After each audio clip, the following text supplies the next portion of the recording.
என்னுடைய வேத பாடம் யோவான் 10ஆம் அதிகாரம் வசனம் 11 இருந்து 21 வரை. Please turn with me to John chapter 10 verses 11 to 21. யோவான் 10ஆம் அதிகாரம் வசனம் 11. நானே நல்ல மேய்ப்பன் ஆடுகளுக்காக தன் ஜீவனை கொடுக்கிறான். மேய்ப்பனாய் இராதவனும் ஆடுகள் தனக்கு சொந்தம் இல்லாதவனுமான கூலியால் ஓநாய் வருகிறதை கண்டு ஆடுகளை விட்டு ஓடி போகிறான். அப்பொழுது ஓநாய் ஆடுகளை பீறி அவைகளை சிதறடிக்கும். கூலியால் கூலிக்காக வேலை செய்கிறவனாகியால் ஓடி போகிறான். ஆடுகளுக்காக அவன் கவலைப்படான். நானே நல்ல மேய்ப்பன். பிதா என்னை அறிந்திருக்கிறது போலவும் நான் பிதாவை அறிந்திருக்கிறது போலவும் நான் என்னுடையவைகளை அறிந்தும் என்னுடையவைகளால் அறியப்பட்டும் இருக்கிறேன். ஆடுகளுக்காக என் ஜீவனையும் கொடுக்கிறேன். வசனம் 16. இந்த தொழுவத்தில் உள்ளவைகள் அல்லாமல் வேறே ஆடுகளும் எனக்கு உண்டு. அவைகளையும் நான் கொண்டு வர வேண்டும். அவைகள் என் சத்தத்துக்கு செவி கொடுக்கும். அப்பொழுது ஒரே மந்தையும் ஒரே மேய்ப்பனும் ஆகும். நான் என் ஜீவனை மறுபடியும் அடைந்து கொள்ளும்படிக்கு அதை கொடுக்கிறபடியினால் பிதா என்னில் அன்பு கூறுகிறார். ஒருவனும் அதை என்னிடத்தில் இருந்து எடுத்துக்கொள்ள மாட்டான். நானே அதை கொடுக்கிறேன். அதை கொடுக்கவும் எனக்கு அதிகாரம் உண்டு. அதை மறுபடியும் எடுத்துக்கொள்ளவும் எனக்கு அதிகாரம் உண்டு. இந்த கட்டளையை என் பிதாவினிடத்தில் பெற்றுக்கொண்டேன் என்றார். இந்த வசனங்களின் நிமித்தம் யூதருக்குள்ளே மறுபடியும் பிரிவினை உண்டாயிற்று. 20ஆம் வசனம். அவர்களில் அநேகர், இவன் பிசாசு பிடித்தவர், பைத்தியக்காரன், ஏன் இவனுக்கு செவி கொடுக்கிறீர்கள் என்றார்கள். வேறே சிலர், இவைகளை பிசாசு பிடித்தவனுடைய வசனங்கள் அல்லவே, குருடனுடைய கண்களை பிசாசு திறக்க கூடுமா என்றார்கள். இது தேவனுடைய வசனம். நாம் சேர்ந்து சொல்வோம். தேவனுக்கே ஸ்தோத்திரம். கர்த்தருடைய பரிசுத்த நாமத்துக்கு மகிமை உண்டாவதாக. உங்கள் அனைவரையும் பார்க்கிறது மிகவும் மகிழ்ச்சியாக இருக்கிறது. I think we need to pray for the current situation. நம்ம பார்க்கும்போது really we are really fortunate. Really fortunate is the word to use. Is actually I can't imagine how certain countries are coping with the pandemic. உண்மையாக சொல்ல போனால் நீங்கள் up to டேட்டாக இருக்கீங்க நான் நினைக்கிறேன். Current affairs news be up to date and see what is happening around the world is really worrying and sometimes it can be even be depressing. Maybe some of us may not feel it because நம்மளுடைய சொந்தம் பந்தம்லாம் நம்ம ஊர்லேயே இருக்கிறதுனால நம்மளுக்கு அந்த feel வராது. And I feel for those who are here but their சொந்தம் பந்தம் அவங்களுடைய உற்றார் உறவினர்கள் குடும்பத்தார் வந்து இன்னொரு தேசத்தில் இருக்கும். ரொம்ப it's very difficult to understand. அந்த ஃபீலிங் ரொம்ப கஷ்டமாக இருக்கும். And as you all know, அந்த பேண்டமிக் சிச்சுவேஷன் எப்படி ஆரம்பிச்சு எப்படி எங்கெல்லாம் தாக்கம் பண்ணி எங்கெல்லாம் அதிகரித்து குறைவு ஆனது, சில இடங்கள்லேருந்து குறைவாக இருந்து மறுபடியும் அதிகரித்தது என்று சொல்லி நம்ம பார்க்குறோம். சமீபத்தில் செய்தியில் நீங்கள் வாசிக்கும் போது இந்தியா தேசம் மிகவும் மோசமான ஒரு நிலைமையில் இருக்கிறது. It's really understatement, it's really quite horrific. என்னோட மீடியாவுடைய சென்சர்ஷிப்னால நம்ம வந்து சில விஷயங்கள் வந்து நம்ம முழுமையாக பார்க்கறது இல்லை. So if you watch particular channels you will only watch particular slant of the media, அதாவது நியூஸ். ஸோ நீங்கள் சில பாப்புலர் இல்லாத, அதாவது இந்த சில டிஃப்ரெண்ட் நியூஸ் இதெல்லாம் நீங்கள் பார்த்தீங்கன்னா அந்த ரியல் ஸ்டோரி வரும். And it's pretty bad, it's quite bad. And I think we should pray. நீங்க என்ன நினைக்கிறீங்க? சபையா நம்ம ஜெபிப்போமா? Last week I told you all to pray for Reverend Raja. அவங்களுடைய மனைவிக்காக நான் ஜெபிக்க சொன்னேன். நீங்க ஜெபிச்சீங்க. Thank you.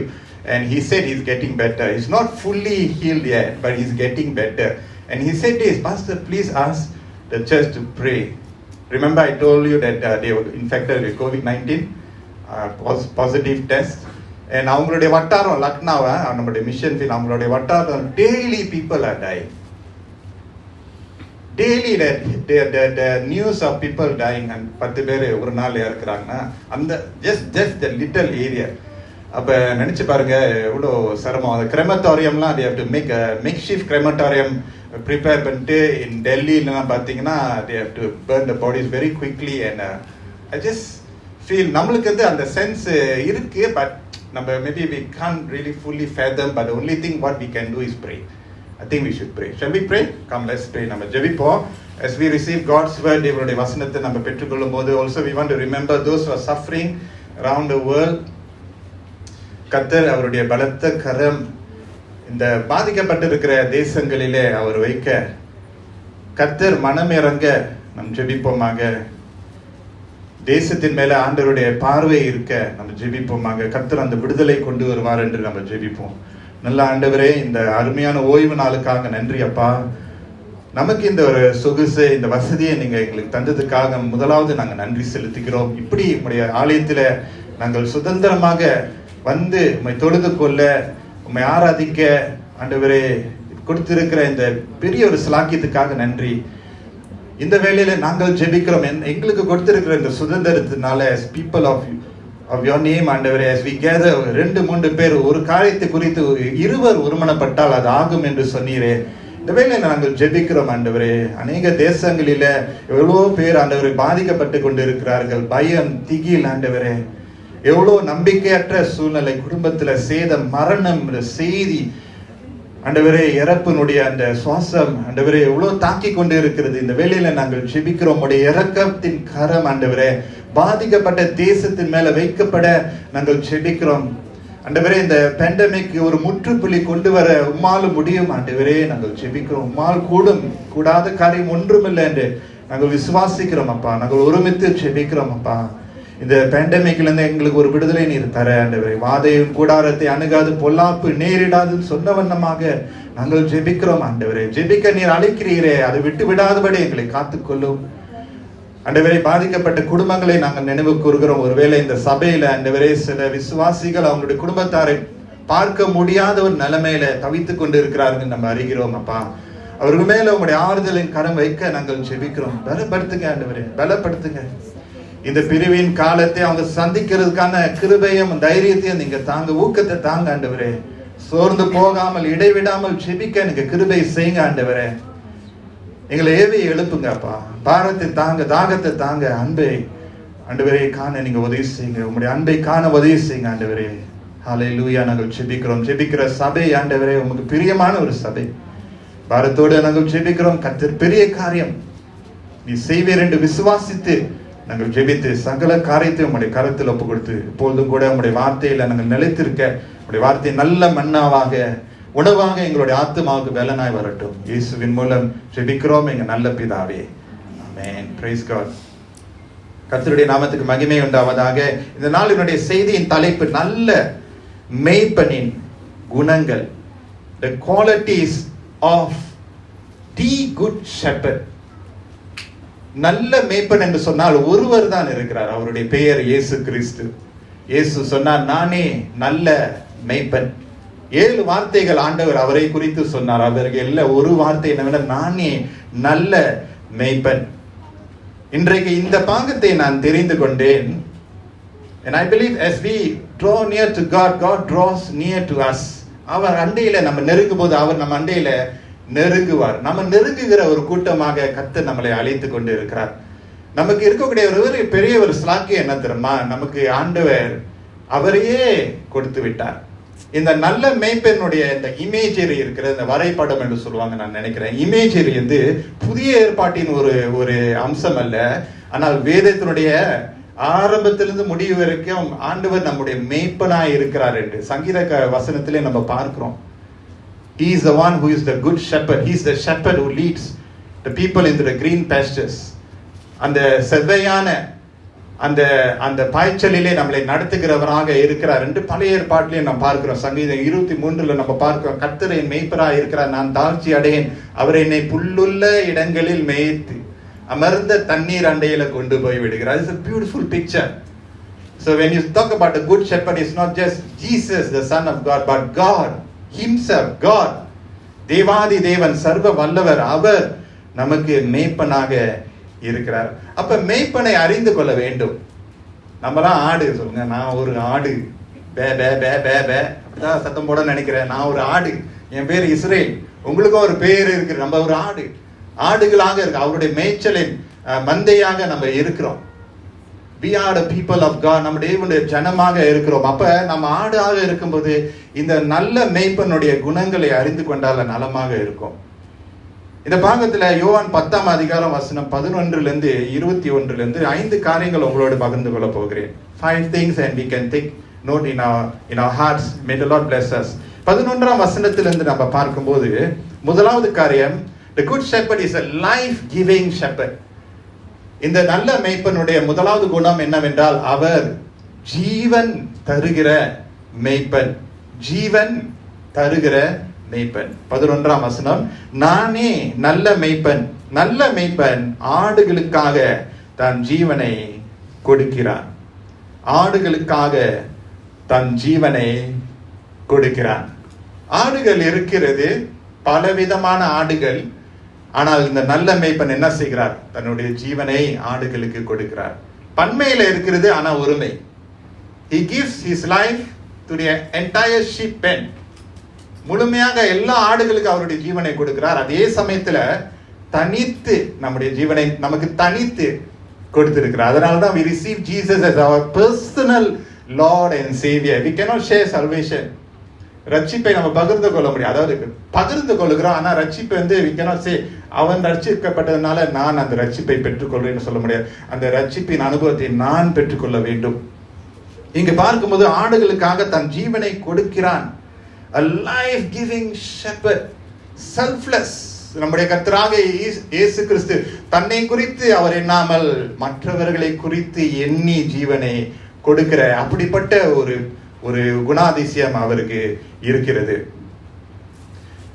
இந்த வருடத்துல Chinese new year second day நீங்க அதிகாலையில ஒரு கொடூரமான ஒரு விபத்து நடந்தது உங்களுக்கு ஞாபகம் இருக்கும். அந்த தஞ்சம்பாக இடத்துல சாலையில ஒரு BMW வாகனம், நல்ல well to do 20+ year old ஒரு 5 பேர் நான் நினைக்கிறேன். அந்த வாகனத்துல அந்த சுற்றிலும் இருக்கிற அந்த அதிகாலையில அந்த ரோட்ல காடி இல்லாத ஒரு நிலையில அவங்க இருந்து வேகமாக காடியை அவர்கள் ஓட்டின நிமித்தமாக அந்த காடி லாஸ்ட் கண்ட்ரோல் லாஸ் பண்ணிட்டு அது ஸ்பின் பண்ணி அந்த ஒரு கடையில இடித்து அப்படியே நெருப்பு அப்படியே பற்றி எரிந்தது குறித்து நீங்க செய்தியில நீங்க பார்த்திருப்பீங்க, நியூஸ்ல எல்லாம் பார்த்திருப்பீங்க. அநேகர் ரொம்ப வேதம் பட்டாங்க. நானும் என் மகனும் அதுக்கு மறுநாளா நான் நினைக்கிறேன், நம் காடியில போய் அந்த இடத்த போய் நம்ம தாண்டி போனோம். It was very very grieving, ஒரு கிரீவிங் கைண்ட் ஆஃப் ஒரு அட்மாஸ்பியரா இருந்துச்சு. அங்க பூட்கள்லாம் அங்க வச்சிருந்தாங்க, அந்த கடை அடப்பா இருந்தது. I can see the charred remains of the shop. அப்ப அந்த ஸ்கீட் மார்க்ஸ்லாம் அங்க இருந்தது. ரொம்ப கொடூரமான ஒரு விபத்து. அந்த விபத்தின் நேரத்துல ஞாபகம் இருக்கிற அந்த ஓட்டுநருடைய girlfriend, the girlfriend of the driver, அவங்க என்ன செஞ்சாங்க? அந்த வாகனம் இடித்து நெருப்பு பற்றி எரிந்து கொண்டிருக்கிறது. இந்த கேர்ள் ஃப்ரெண்ட் என்ன செய்யறாங்க? நெருங்கிய தோழி என்ன செய்யறாங்க? அவங்க அந்த வாகனண்டையில ஓடி போய் எப்படியாவது அந்த கதவை திறந்து என்னுடைய நேசரை நான் காப்பாற்ற வேண்டும் என்று அவங்க பிரயாசப்பட்டு அவங்களே பாதிப்புக்குள்ளாங்க. She was burned so much. In fact, she was struggling for her life. Ultimately, what happened? All of them in the vehicle died. It was very tragic. One of the அந்த ஓட்டுநர்ல பின்னாடி உட்கார்ந்து இருக்கிறவங்களுடைய கேஸ் இப்போ ஓடிட்டு இருக்கிறது. அந்த கேஸை நடத்துகிற ஒரு லாயர் எனக்கு தெரிஞ்சவர். அவர் சொன்னார், it's very tragic thing. They had to deal with the after death or matters ரொம்ப டீல் பண்ணிட்டு இருக்கணும். காரணம் அவங்க வந்து lost. அந்த டைம்ல அவங்க எதிர்பார்க்கல, எப்படி நடக்கும்னு எதிர்பார்க்கல. But I want us to focus the attention on this lady, the young lady who gave herself. காப்பாற்ற வேண்டுமே என்று சொல்லி தன்னை அவங்க பலியாக கொடுத்தாங்க. Selfless. And that's what our Lord Jesus is like. நம்மை காப்பாற்றுவதற்காகவே அவர் எந்த நிலைக்கு போனாலும் அவர் போவார். The shepherd is like that. He will not worry about his own life. He will just go. அங்க எங்க ஆபத்து இருந்தாலும், எங்க பெரிய ஒரு குழி இருந்தாலும், கஷ்டம் இருந்தாலும் அவன் அங்க போவான். அதுதான் மேய்ப்பன். அதனாலதான் இயேசு தன்னுடைய ஜீவனை இலவசமாக முழு மனதோடு அவர் கொடுக்கிறார். Jesus willingly laid down his life so that we can live. நாம் ஜீவன் பெற்று ஜீவிப்பதற்கு ஆண்டவர் முழு மனதோடு முழு தீர்மானத்தோடு தன்னுடைய ஜீவனை அவர் இழக்க ஆயத்தமாய் இருந்தார் என்று பார்க்கிறோம்.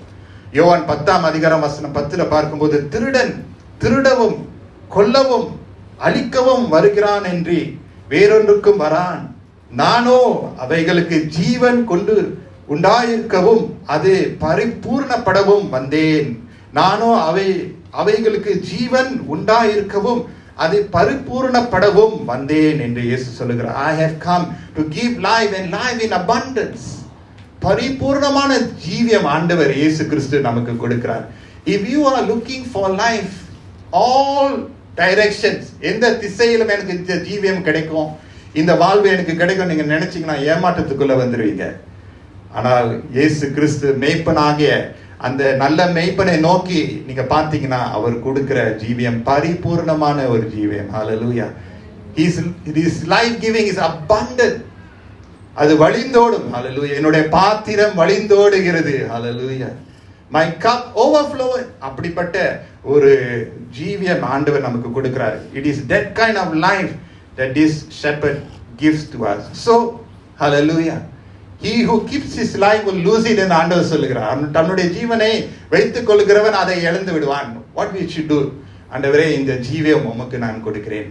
அதனால தான் பவுல் கலாத்தியர் 2ஆம் அதிகாரம் வசனம் 20 பார்த்தீங்கன்னா, Galatians chapter 2 verse 20, Paul says, it is no longer I who liveth but Christ who liveth in me. இனி நான் அல்ல, கிறிஸ்து எனக்குள் ஜீவிக்கிறார். ஹalleluya.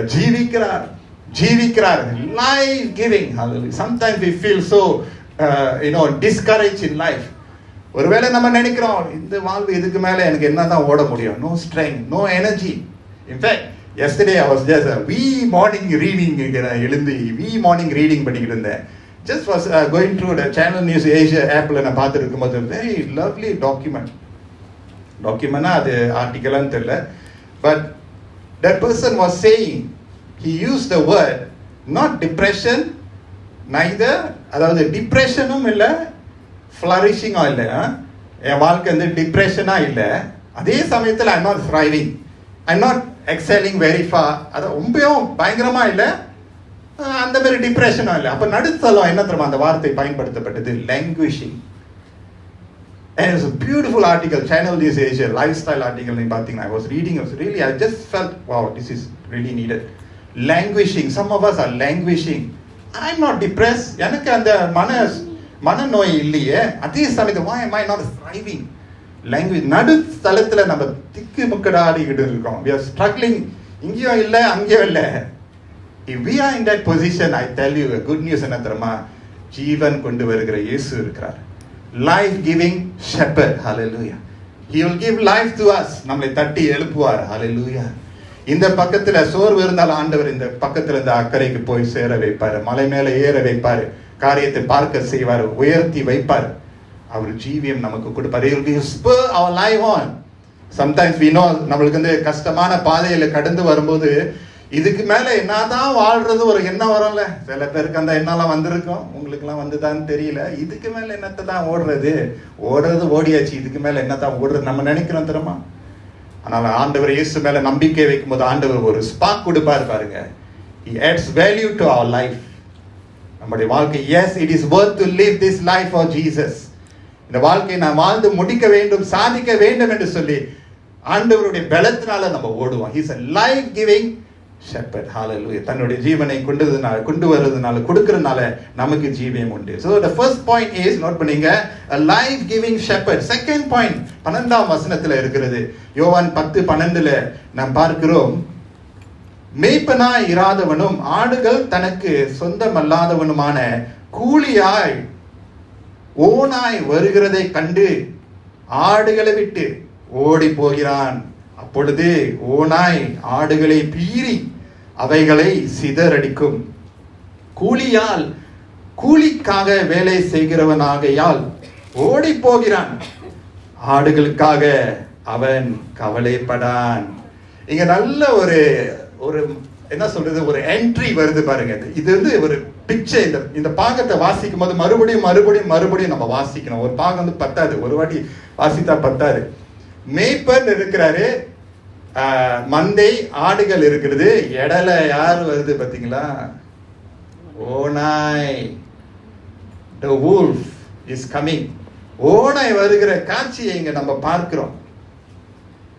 There is a wolf in the animal kingdom. அது நம்ம முதல்ல புரிஞ்சுக்கணும். werewolf, wolf. அந்த wolf நீங்க பாத்தீங்கன்னா vicious in nature.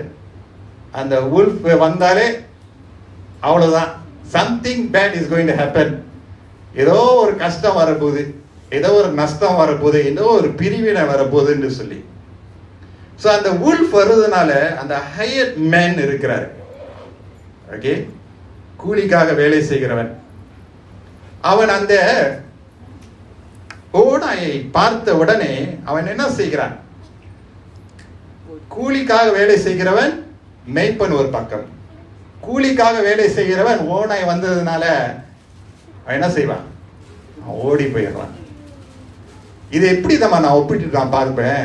சொந்த காடி வச்சிருக்கவங்களும் காடியை ரெண்டல் பண்றவங்களோட வித்தியாசம் உங்களுக்கு தெரியும். சொந்த காடி வாங்கி காடியை பயன்படுத்துறவங்க என்ன தம்மா செய்வாங்க? காடியை நல்லா பார்த்துக்குவாங்க. ஆனா உண்மையா சொல்ல போனா என்னுடைய 2வது காடியை நான் நல்லாவே பார்க்கல. அதான் உண்மை. 1வது காடியை நான் சொந்தமாவே கழுவிக்கிட்டு இருந்தேன். 2வது காடி கழுவவே இல்லை, எல்லாம் காவாசி ஓடிக்கிட்டு இருக்கிறது. ஆனா ஸ்டில் நான் ஓன் பண்றேன். ஈவன் சில நேரத்துல இந்த காடியை நம்ம என் மனைவிக்கு கூட கொடுக்கறதுக்கு நான் சொல்லுவேன், நீ ஓட்டலையா, நீனு ஓட்டு இல்ல, சரி பரவாயில்ல நானே ஓட்டுகிறேன்னு சொல்லிடுறேன். அவங்களுக்கு தான் 1வது லைசன்ஸே கிடைச்சது. நான் பெரிய பந்தா பேச்சு பேசுறேன். ஓட்டு பரவாயில்ல, ரொம்ப நாள் ஓட்டலையே, கொடுக்கற மாதிரி ஆனா கொடுக்க மாட்டேன். ஏன்னா ஒரு தயக்கம், காடியில சொந்த owning the car, you scared, you know, you don't want to lose the car, விட்டுறக்கூடாதே சொல்லிட்டு. ஈவன் ரெண்டல் கார்னு பார்த்தீங்கன்னா, இல்லாட்டி கம்பெனி கார் லோரிலாம் நீங்கள் ஓட்டிட்டீங்கன்னா ஓட்ட அடிச்சு ஓட்டுறது, அது என்ன ஆகுது லெவலில் கம்பெனி பார்த்துக்கோ, என்னது கம்பெனி பார்த்துக்கோ, என்ன பொறுப்பு பார்த்தீங்களா, பரவாயில்ல அவங்க பார்த்துக்கோ, அவங்க காடி தானே. இல்லை இந்த சின்ன சின்ன விஷயத்தெல்லாம் பிகாஸ் வி டோன்ட் ஹேவ் ஓனர்ஷிப்னால நம்ம வந்து ரெடிகேட் பண்ணிடுறோம், அதை நம்ம கொடுத்துடுறோம். இஸ் equivalent to அந்த கூலிக்காரன், அந்த மந்தையை பார்க்குற அந்த கூலிக்காரனை போல இருக்கிறது. ஆனால் மெய்ப்படம் அவனுக்கு வந்து ஒரு சொந்தம் இருக்கு, அவனுக்குன்னு ஒரு பந்தம் இருக்கு, அவனுக்கு வந்து ஒரு பொறுப்பு இருக்கு, ஒரு ஓனர்ஷிப் இருக்கு. இது என்னுடைய மந்தை, என்னுடைய ஆடு, இது என்னுடைய காடி, என்னுடைய பொருள், எனக்கு சொந்தமானது, அதனால நான் காத்துக்கொள்ள வேண்டும். அதனால second point is a caring shepherd. What kind of shepherd is our Lord Jesus Christ? He is a caring shepherd. Caringனா என்ன? அவர் அங்க இருப்பார். He will be there. அந்த இக்கட்டான மோமெண்ட்ல he will be present. யாரும் சொல்ல தேவையில்ல, முன்னாடி வந்து நிற்பார். I remember என்னுடைய தகப்பனார், maybe I picked this blessing from my former pastor Canon George Karunagaran. என்னுடைய தகப்பனார் மரிக்கும் போது அவர் திடீர்னு தான் மறைத்தாரு. அது அந்த சம்பவம் கூட மறக்க முடியாது வச்சுங்களேன். லாங் ஸ்டோரி ஷார்ட் சொல்ல போனா, தகப்பனார் இறந்த ஒரு ஃபியூ மோமெண்ட்ஸ்ல பாஸ்டர் ஜார்ஜ் அவங்க மணியை வந்துட்டாங்க. அந்த சபையில தான் நான் பிறந்து வளர்ந்ததுனால டக்குன்னு வந்துட்டாங்க. யாரும் சொன்னாங்க எனக்கு ஞாபகம் இல்லை, ஆனா வந்துட்டாங்க. வந்துட்டு ஒரு வார்த்தை கூட அவங்க பேசல, ஒரு வார்த்தையும் பேசல. ஆனா அவங்களுடைய presence, oh my God, I can't forget it. அவங்களுடைய பிரசன்ஸ், அந்த அத்தாரிட்டேட்டிவ், அந்த கேரிங் பிரசன்ஸ், அவங்க பக்கத்துல இருக்கிறாங்க, நம்மளுக்கு ஒரு உணர்வு வருது. You know, there's some people in our life, they don't need to say so many things, but when you are seeing them coming, when they are entering அந்த வீட்டுக்குள்ள, இல்லாட்டி வேலை இடத்துல அவங்க வந்தாலும் உங்களுக்கு வந்து ஒரு அஷூரன்ஸ் இருக்கும். இல்லை அண்ணன் இருக்கிறாங்க, இல்லாட்டி அத்தை இருக்கிறாங்க, இல்லை மாமா இருக்கிறாங்க, அப்பா வந்திருக்காங்க, இல்லை நம்மளுக்கு வந்து ஒரு கான்ஃபிடன்ஸ் வரும். இங்க பார்க்கும்போது ஓனாய் வந்து ஓடி போறான். ஆனால் ஆண்டவராகிய இயேசு கிறிஸ்து ஓடி போகிற ஒரு தேவன் அல்ல. ஹல்லேலூயா. உன்னை கைவிடுவதும் இல்லை, உன்னை விட்டு விலகுவதும் இல்லை என்று ஆண்டவர் சொல்லி இருக்கிறார். உன்னுடைய உள்ளங்கையில் என்னுடைய பெயரை நான் வரைந்திருக்கிறேன். He's a God who will never just run away from us. The problem is we run away from him. அவர் எப்போதும் அங்க இருப்பார். பார்த்தீங்களா, ஓனாய் ஓடி போயிடும், ஆனா மேய்ப்பன், நல்ல மேய்ப்பன் அங்கு இருக்கக்கூடியவராக அவன் காணப்படுகிறார். He shows that because he cares. ஆகவே 1 பேதுரு 5:7 பார்க்கும்போது, 1 Peter chapter 5:7, அவர் உங்களை விசாரிக்கிறவரானபடியால் உங்கள் கவலைகளை எல்லாம் அவர் மேல் வைத்து விடுங்கள். ஓநாய்க்கு அவைகளை குறித்து கவலை இல்லை, ஆடுகளுக்கு குறித்து அவனுக்கு கவலை இல்லை. ஆனால் இந்த கர்த்தருக்கு நம்மை குறித்து கவலை இருக்கு. சங்கீதம் 55:22 பார்க்கிறோம். கர்த்தர் மேல் உன் பாரத்தை வைத்து விடு, அவர் உன்னை ஆதரிப்பார். ஹல்லேலூயா, பிரைஸ் தி லார்ட். நீதிமானை ஒருபோதும் தள்ளாத விட்டார், ஒருபோதும் தள்ளாத விட்டார். நீதிமானை ஒருபோதும் தள்ளாத விட்டார். கர்த்தர் உங்களை காப்பார். He is a caring God. You can go to him. Maybe we feel we lost some people in our life who have been so caring towards us. Sometimes it's difficult. அந்த ஹியூமன் ஃபிகர் இல்லைன்னா ரொம்ப கஷ்டமா இருக்கும். என்னை ஆதரிச்சாங்களே, எனக்கு ஆதரவு கொடுத்தாங்களே. But let me encourage you. There's someone who can never be snatched away from you in your life unless you allow it. அந்த கர்த்தராகிய இயேசு கிறிஸ்துவினுடைய அரவணைக்கும் கரங்கள், ஹல்லேலூயா, காக்கும் கரங்கள் நமக்கு உண்டு. அரவணைப்பார் பாருங்க. He is a caring shepherd. கெட்ட குமாரனுடைய கதையை பார்த்தீங்கன்னா, அந்த தகப்பனார் என்ன செய்கிறார்? அவருடைய வஸ்திரத்தை பார்க்காமல், அவருடைய மோதிரத்தை பார்க்காமல், அவருடைய அந்தஸ்தை பார்க்காமல் ஓடி போய் அவனுடைய குமாரனை கட்டி பிடித்து முத்தம் எடுக்கிறார். Carrying. The shepherd is very caring. He cares for us. Because he cares for us, we can cast our burdens unto him. அவர் மேல் நம்மேல் அவர் அக்கறையா இருக்கிறனால நம்முடைய பாரங்களை எல்லாம் அவர் அண்டையில நம்ம கொடுக்க முடியும். A caring shepherd. Hallelujah. He still cares for you and me. Amen. If there's someone who's still thinking about us, oh Jesus, யாரும் என்னை குறித்து நினைக்கலையா, யாரும் பாராட்டலையா, என்னை குறித்து யாரும் எப்படி இருக்கேன்னு கேட்கலையா, சாப்பிட்டியான்னு ஒரு வார்த்தை கூட யார் கேட்கிறா? பாஸ்டர் யார் கேட்கிறா? தடை ஓறாங்களா? எல்லாமே கேட்கறாங்க. 10 வெள்ளி இருக்கா? கொஞ்சம் வந்துருக்கா, கொஞ்சம் உதவியே வேணும். எப்படி இருக்கேன்னு கேட்க முடியாது. யாரும் இனி விசாரிக்கிறேன்னு நினைக்கிறீங்களா? நம்ம எல்லாம் சில நேரத்தில் அந்த பாதையில கடந்து போறோம்ல. we think that we are not என்ன சொல்றது, we are not inquired. It's life is like that. But let me tell you, அவர் உங்க மேல அக்கறையாக இருக்கிறார். அந்த மந்தையை விட்டு அவர் போக மாட்டாருன்னா பாத்தீங்களேன், அந்த ஓனாய் போயிறான், அவர் போக மாட்டாரு. அவர் வெச்ச அந்த பதவியில அவர் இருப்பார், காத்துக்கொள்வார். Hallelujah. Second point, a caring shepherd. The third point, verse 14 and 15, John 10:14-15. மறுபடியும் ஆண்டவர் சொல்லுகிறார், நானே நல்ல மேய்ப்பன், பிதா என்னை அறிந்திருக்கிறது போலவும் நான் பிதாவை அறிந்திருக்கிறது போலவும் நான் என்னுடைய வைகளை அறிந்தும் என்னுடைய வைகளால் அறியப்பட்டிருக்கிறேன். ஆடுகளுக்காக என் ஜீவனையும் கொடுக்கிறேன். இந்த வசனங்களில் பார்க்கும்போது ஒரு வார்த்தை மறுபடியும் வருகிறது. The word know. He is a knowing shepherd. Knowing shepherd. அவர் அறிந்திருக்கிற மேய்ப்பன். பிதாவானவர் குமாரனை குறித்து எவ்வளவு அளவுக்கு தெரியும் நீங்க நினைக்கிறீங்க? How much does the father know the son? Father not God the father, God the son. பிதாவானவர் குமாரனை குறித்து எவ்வளவு அளவு அறிந்திருப்பாரு நீங்க நினைக்கிறீங்க? அளவே இல்லை. குமாரனாகிய தேவன் பிதாவாகிய தேவனை குறித்து எவ்வளவு அளவு அவங்களுக்கு அறிந்திருப்பாங்க? அளவே இல்லை. இயேசு கிறிஸ்துனுடைய ஞான ஸ்நானம், இயேசு கிறிஸ்துனுடைய அந்த மறுரூபத்தினுடைய அனுபவத்துல பல இடங்களில் வனாந்தர அனுபவத்திலும் நம்ம பார்க்கிறோம். பிதாவானவர், பரிசுத்த ஆவியானவர், இயேசு கிறிஸ்து அவர்கள் எல்லோரும் இணைந்து ஒன்று மற்றவரை அறிந்து நல்ல ஆழமாக அவர்கள் உறவிலே காணப்பட்டார்கள். Knowing, they knew each other. அதே வண்ணமாக absolutely intimate, absolutely lasting in their love for each other. அதே வண்ணமாக இயேசு கிறிஸ்து நம்மை அறிந்திருக்கிறார். ஹல்லேலூயா. எப்படி பிதாவானவர் குமாரனை அறிந்திருக்கிறாரோ, எப்படி குமாரனானவர் பிதாவை அறிந்திருக்கிறாரோ, அதே வண்ணமாக இந்த நல்ல மேய்ப்பன் நம்மளை அறிந்திருக்கிறார். He knows us. சில நேரம் நம்ம சொல்லுவோம், என்னை புரிந்து கொள்றதுக்கு யாருமே இல்லையே. அந்த மாதிரி E minor, D minor, F minor சாங்ஸ்லாம் அப்படிதான் வரும். புரிந்து கொள்ள யாரும் இல்லையே, எல்லாம் அப்படி ஒரு சோகமா ஓடும் பாருங்களேன். யாரும் என்னை புரிந்து கொள்ளவில்லை, நான் ஒதுக்கப்பட்டிருக்கேன், தள்ளப்பட்டிருக்கிற சில நேரத்தில் அந்த துக்கத்தில் நம்ம இருப்போம், அந்த சோகத்தில் நம்ம இருப்போம். Let me encourage you. There is an all-knowing God. His name is Jesus. ஒரு வார்த்தை நம்முடைய நாவிலிருந்து புறப்படுவதற்கு முன்பதாகவே நம்மளை அறிந்திருக்கிறார்.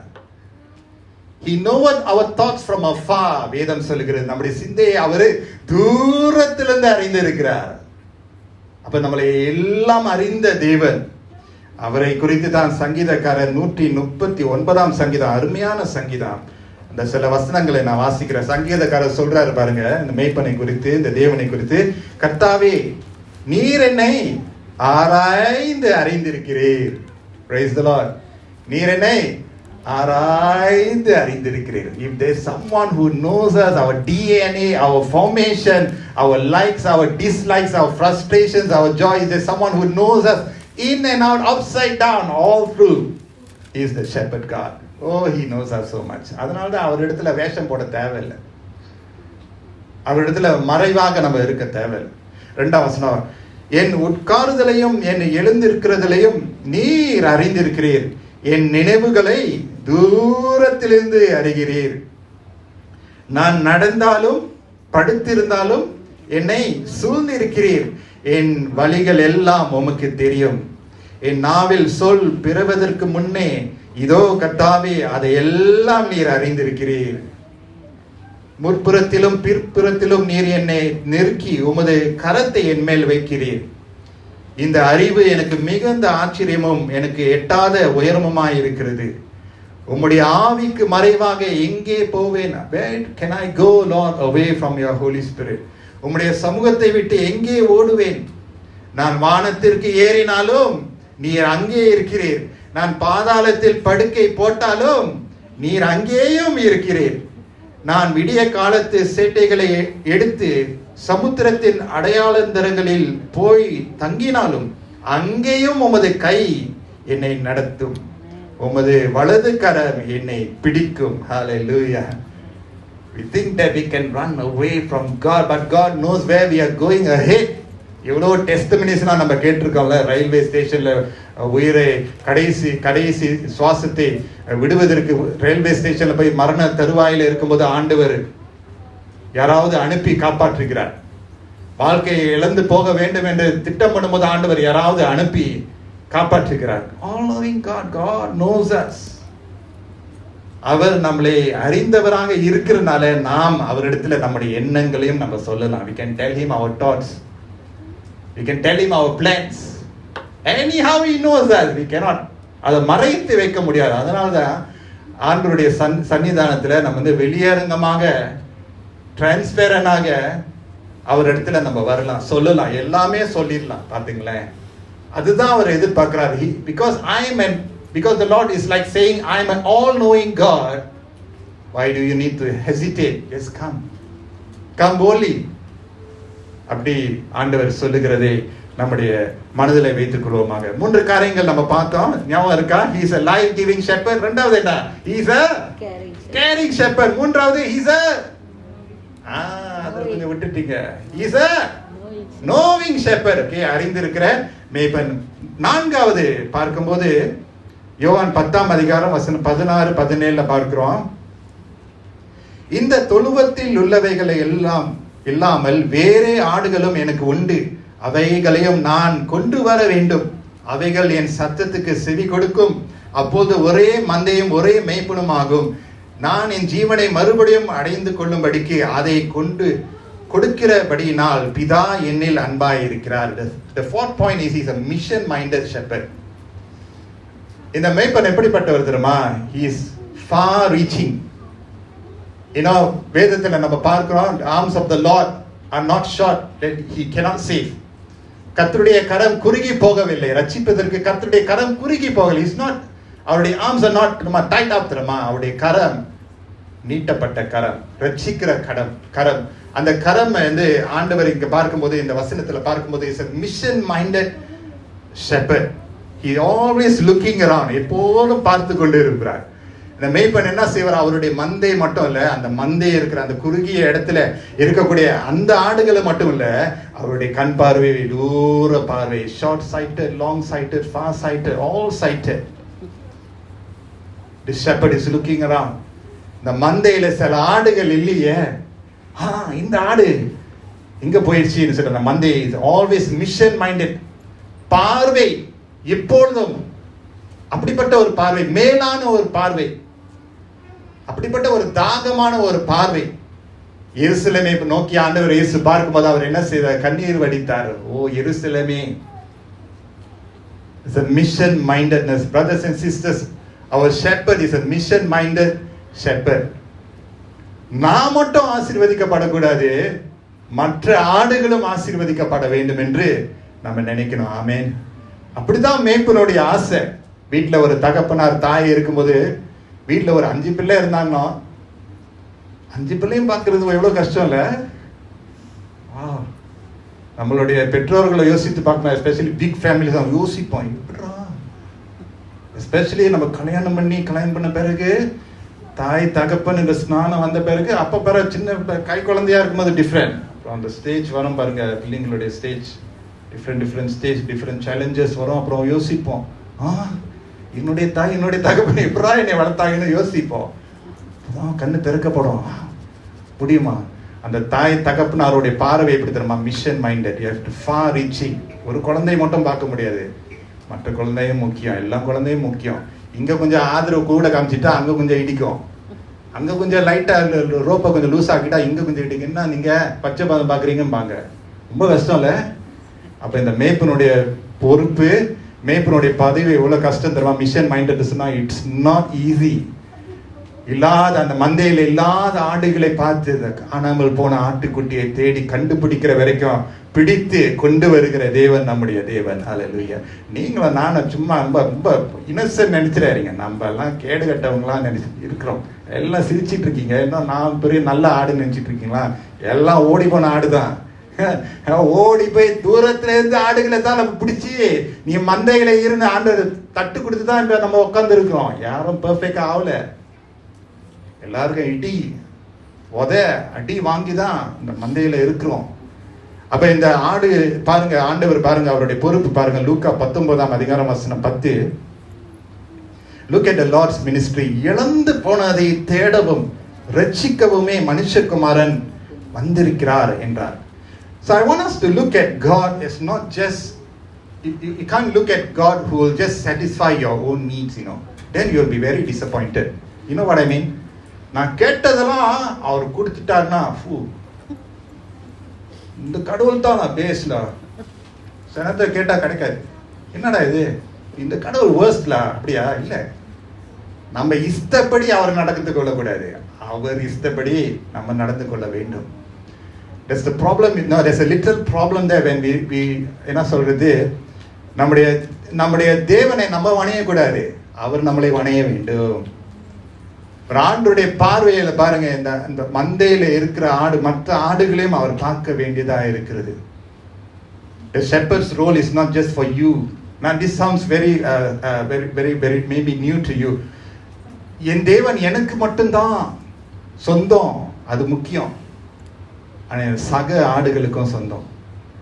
எப்படியாக ஆண்டவர் என்னை வந்து சந்தித்தாரோ அந்த ஆடையும் ஆண்டவர் சந்திக்க வேண்டும். இந்த சகோதரி ஆண்டவர் சந்திக்க வேண்டும், இந்த சகோதரனை ஆண்டவர் சந்திக்க வேண்டும், இந்த குடும்பத்தையும் ஆண்டவர் சந்திக்க வேண்டும், இந்த சிறு பிள்ளையை ஆண்டவர் சந்திக்க வேண்டும், இந்த வாலிபனுடைய பாதையில ஆண்டவர் குறுக்கிட வேண்டும் சொல்லி அப்படிப்பட்ட ஒரு திறந்த மனப்பான்மையோடு நம்ம இருக்க வேண்டும். If the shepherd is in this mission minded, then the sheep should also be. அவர் எப்படிலாம் இருக்கிறாரோ நம்மளும் அப்படிதானே இருக்கணும். அதான் வேதத்துல நம்ம பார்க்கிறோம், as he is so we are என்று ஒரு வசனத்துல நம்ம பார்க்கிறோம். If the shepherd is a life giving, நம்ம என்ன செய்யணும்? ஆடுகளாக லைஃப் கொடுக்கணும் மற்றவர்களுக்கு. He is a caring shepherd, knowing shepherd, நம்மளும் அப்படியாக இருக்க வேண்டும். Mission minded, நாமும் கூட காணாமல் போட ஆடுகளை எப்படியாக கண்டுபிடிப்பதற்கு ஒரு கருவியாக நம்ம இருக்க வேண்டும். கடைசியாக, just keeping to time, கடைசியாக 5வது பாயிண்ட், யோவான் 10:18 நம்ம பார்க்கிறோம், ஒருவனும் அதை என்னிடத்தில் இருந்து எடுத்துக்கொள்ள மாட்டான், நானே அதை கொடுக்கிறேன், அதை கொடுக்கவும் எனக்கு அதிகாரம் உண்டு, அதை மறுபடியும் எடுத்துக்கொள்ளவும் எனக்கு அதிகாரம் உண்டு, இந்த கட்டளையை என் பிதாவினிடத்தில் பெற்றுக்கொண்டேன் என்றார். அது ஒரு வார்த்தையை நீங்க பார்த்தீங்கன்னா, an authoritative shepherd, அதிகாரம் கொண்ட மேய்ப்பன், அதிகாரம் கொண்ட மேய்ப்பன். He is a strong shepherd. Never think that Jesus is a weakling. Remember, he was struck 39 times the lashes. அவர் சரீரம், அவருடைய அதிகாரம், அவர்கிட்ட ரொம்ப வாலாட்டக்கூடாது. கொஞ்சம் வாலாட்டி கொஞ்சம் எஸ்கேப் பண்ணிட்டீங்கன்னா பரவாயில்ல, ரொம்ப ஆட்டிடாதீங்க. அவருடைய அதிகாரத்தை எடுத்தாரு, சரியா போச்சு, யாரும் ரொம்பதாக நிற்க முடியாது. பட் வாட் சென்ஸ், அவர் எப்படிப்பட்ட அதிகாரத்தை அவர் கொடுக்கிறாரு பார்த்தீங்கன்னா, அவருடைய ஜீவனை கொடுப்பதற்கும், அதாவது he laid his life down, he was able to take it up again. அவர் மரித்தார், ஆனால் உயிர்த்தெழுந்தார். Hallelujah. Behold, I died, but I am risen. உயிரோடு இருக்கிறேன் என்று கர்த்தர் சொல்லுகிறார். மத்தேயு புத்தகத்தில் நம்ம பார்க்கிறோம், மத்தேயு 18ஆம் அதிகாரம், மத்தேயு 28ஆம் அதிகாரம் வசனம் 18 இருந்து 20. அப்போது இயேசு சமீபத்தில் வந்து அவர்களை நோக்கி, வானத்திலும் பூமியிலும் சகல அதிகாரமும் எனக்கு கொடுக்கப்பட்டிருக்கிறது. ஆகையால் நீங்கள் புறப்பட்டு போய் சகல ஜாதிகளும் சீஷராக்கி பிதா குமாரன் பரிசுத்த ஆவியின் நாமத்தில் அவர்களுக்கு ஞானஸ்நானம் கொடுத்து என்று அவர் சொல்லுகிறார். There's authority that comes from the words of the Lord. அவருடைய வார்த்தையிலிருந்து அதிகாரம் வருகிறது. You know, these words that I am preaching is not my words. அன்று இயேசு அவர் பிரசங்கிக்கும் போது அவருடைய வார்த்தையிலிருந்து அதிகாரம் வந்தது என்று ஜனங்கள் கண்டு ஆச்சரியப்பட்டார்கள். In all of us who are intently listening to the word of God, I can tell you, you will be so blessed. I can tell you, your life will be so blessed because you are receiving the authority of the word of the shepherd. மேய்ப்பனுடைய அதிகாரத்தை நீங்கள் பெற்றுக்கொள்கிறீர்கள். அந்த அதிகாரம் இவ்வளவு மேன்மையான ஒரு அதிகாரம். He is an authoritative shepherd. And so அப்ப ஆண்டவர் வந்து கேரிங்கா இருக்கா. சில நேரத்தில் அவர் பெரம்பு எடுப்பார். அதுதான் பார்த்தீங்க, அவருடைய அத்தாரிட்டியை டிஃப்ரெண்ட் லெவலில் அவர் எடுப்பார்.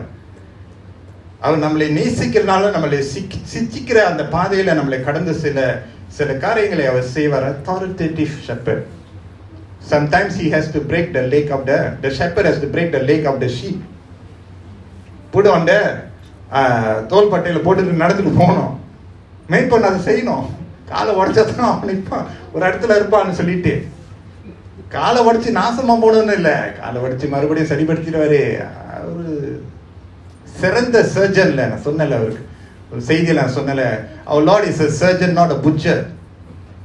இறைச்சி எட்டுறவன் இறைச்ச விட ஒரு வெட்டு 4 துண்டு வரும்.